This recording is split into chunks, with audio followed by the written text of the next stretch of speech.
मित्रांनो, सांधेदुखी किंवा संधिवात हा एक जुनाट आजार आहे.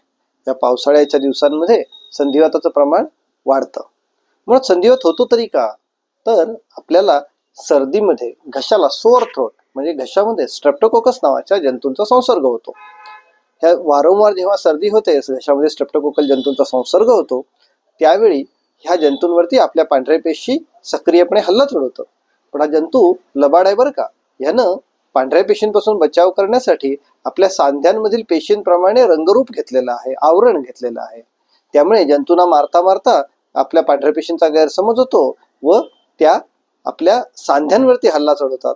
त्यामुळे सांध्यांचा जो आर्टिक्युलर सरफेस आहे त्याला डॅमेज होतं, नुकसान होतं. त्यामुळे संधिवात होतो. त्यामुळे जर आपल्याला संधिवात टाळायचा असेल तर वारंवार होणारी सोअर थ्रोट आपल्याला टाळली पाहिजे. त्यासाठी होमिओपॅथीमध्ये उत्तम औषधं उपलब्ध आहेत.